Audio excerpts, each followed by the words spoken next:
So one question I've been getting asked a lot is, why didn't Goku and Vegeta use their new forms in the Dragon Ball Super Broly movie? And by new forms, I mean Super Saiyan Blue Evolved from Vegeta, or some people call it Super Saiyan Blue 2, and Kaio-Ken Blue or Ultra Instinct from Goku. Ultra Instinct is the easiest one to answer, so I'm just going to give you an answer right here, right now for that one. It's simply because Goku doesn't know how to tap into Ultra Instinct. As for the other two power-ups, so Super Saiyan Blue Evolved and Kaio-Ken times Super Saiyan Blue, the reasons why we didn't see those are a little bit more complicated, but it becomes pretty obvious if you had some time to sit down and think about it, especially if you've managed to see the movie more than once. Let me also say before I go any further that part of the reason why we didn't see those forms is because Goku and Vegeta are smarter, more adept fighters than Frieza is, for example. And I'll explain that more in a second, but let's just hop into it for right now. One thing that was interesting about the Dragon Ball Super Broly movie is that Goku and Vegeta didn't actually fight Broly for that long. Each of their separate fights was only a few minutes, and then even as Gogeta, that fight lasted only a couple minutes as well. Compared to Broly's fight with Golden Frieza, for example, which lasted almost an hour and a half. There is a scene in the movie where Goku is fighting against Super Saiyan Broly, and Vegeta decides that he's going to help Goku because he said it's obvious that Goku wouldn't be able to take care of Broly by himself. Meanwhile, Goku is fighting in his base Super Saiyan Blue transformation without a Kaio-Ken multiplier. Then Vegeta joins the fight in his base Super Saiyan Blue form, and after just a few moments of the both of them fighting against Broly at the same time, Goku decides that they need to instant transmission to Piccolo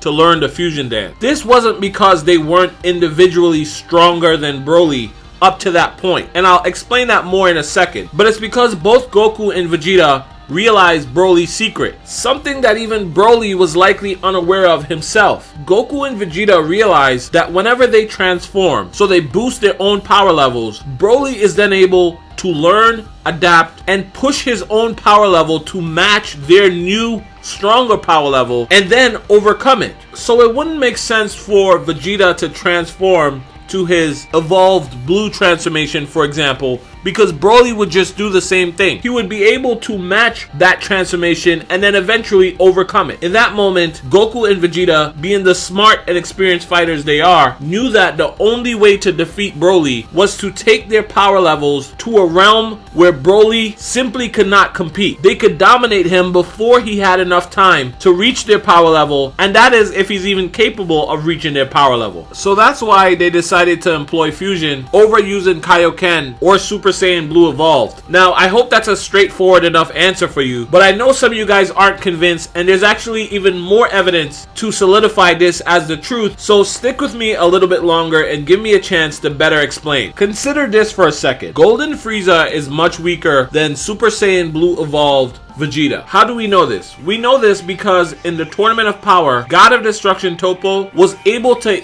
easily dominate Golden Frieza. And dominate is putting it nicely. The things God of Destruction Toppo did to Frieza, one man should never do to another. Anyway, God of Destruction Toppo was defeated by Super Saiyan Blue Evolved Vegeta. Pretty soundly too. Vegeta was able to not only cut through Toppo's Hawkeye energy, he also had enough energy left over to lend Goku for his fight with Jiren. By the way, as a quick side note, this also implies that Kaio-Ken Super Saiyan Blue Goku is also much stronger than Frieza, because the fight against Jiren showed that that version of Goku and Super Saiyan Blue Evolved Vegeta are around similar levels of power. Anyway, let's keep going. When Goku and Vegeta ran from Broly or teleported away, Golden Frieza, who again is weaker than Super Saiyan Blue Evolved Vegeta and Kaio-Ken Blue Goku, but yet Golden Frieza was able to fight and hold his own against Super Saiyan Broly for over an hour, closer to an hour and 30 minutes. This is while Goku and Vegeta were learning the fusion dance. If Golden Frieza could fight against Super Saiyan Broly for that long, I mean, that's longer than the entire Tournament of Power. Anyway, if Frieza could fight against Broly for that long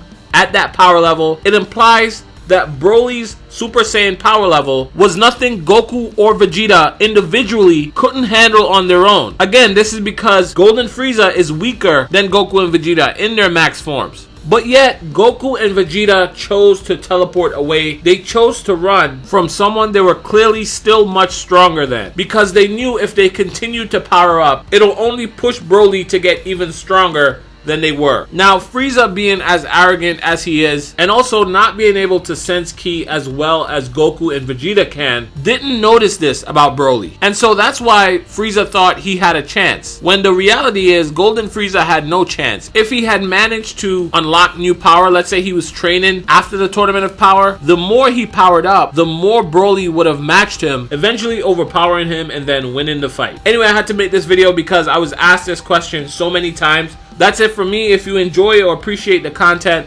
hashtag Dooku in the comments below. I'll be talking to you guys again real soon. Bye.